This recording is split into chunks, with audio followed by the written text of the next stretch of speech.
Hey guys, so did that Ripcord unboxing. Went on fairly easy. I had an issue with this top bracket here. It wouldn't, see if I can get that in there. There we go.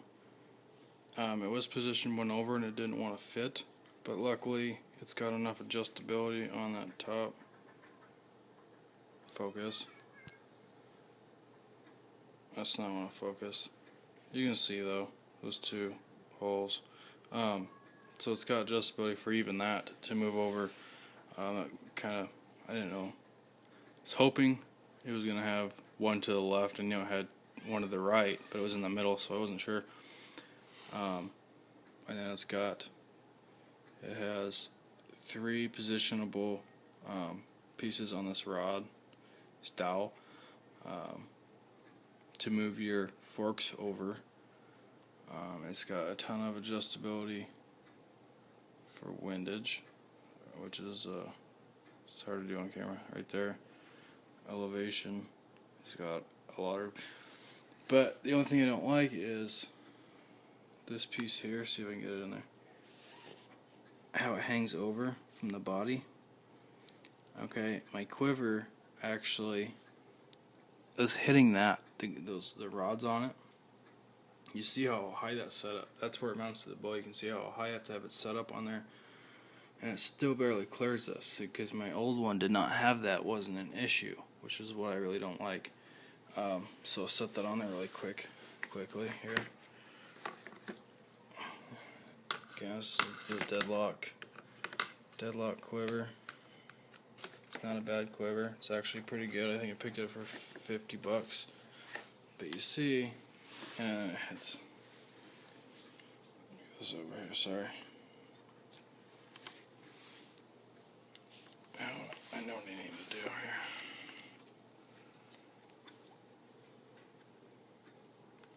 Push this back out. See if I can get that in there. It's not hitting it. It's got plenty of room to. It doesn't have plenty of room to move, but you see, it barely just clears it there. So, and that's pretty much all the way to the top. I mean, it's got a little bit more room to move there, but not much. So that's kind of an annoyance. That's all that really is.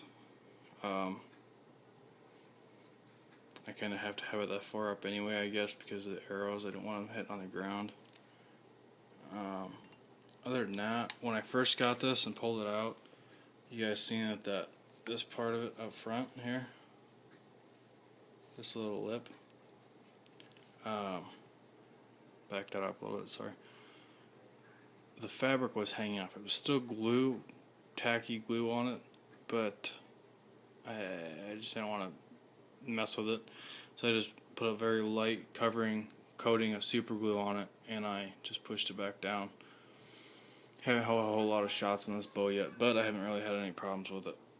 Sorry, kind of crappy iPhone quality here. That's all I really got. But other than that, the difficulty level of installing and tuning this is 3 to a 4 maybe. The most difficult part really is leveling your arrow. Oh, that's not good. I need to tighten that back up.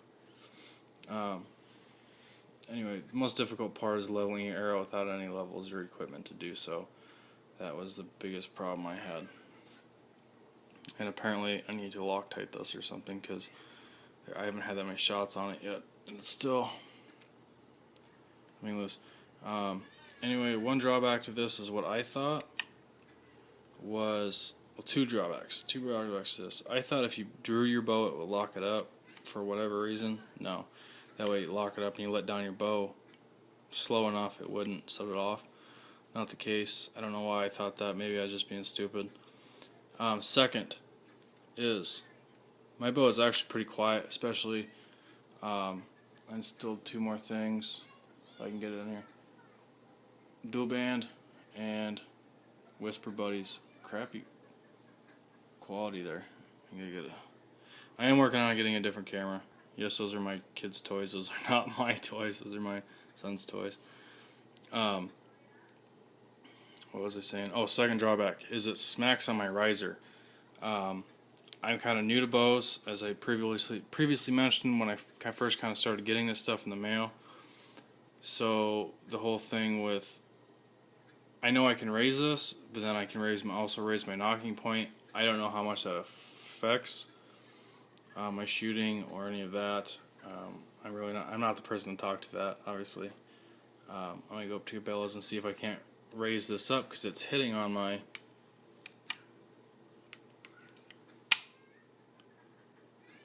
riser, and it's really not that loud, but it's loud enough to bug me and make me conscious about it.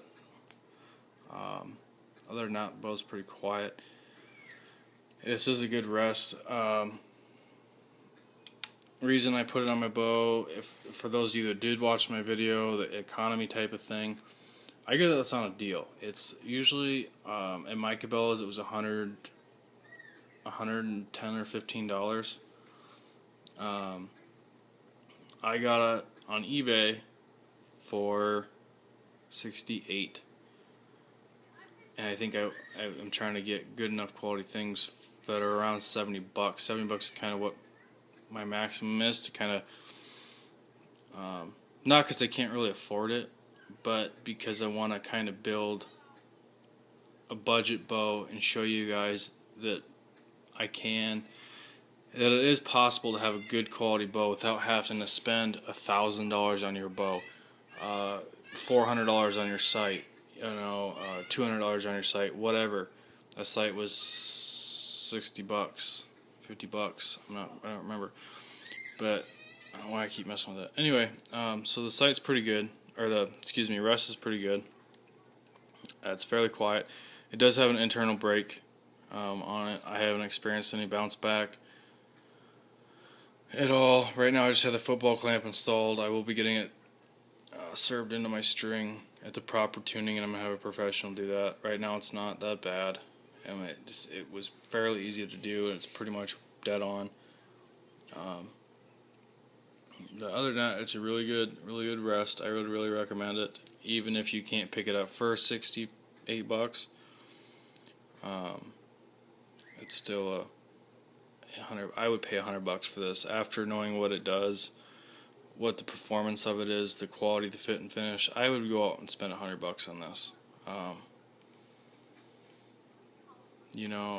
Now I think back on it, I wish I would have saved up a little bit more for a little bit better of a site.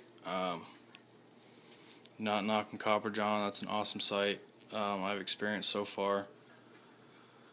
Anyway, back to the rest. So, other than this issue right here that I just noticed, I haven't had anything with it. And I might even take this off.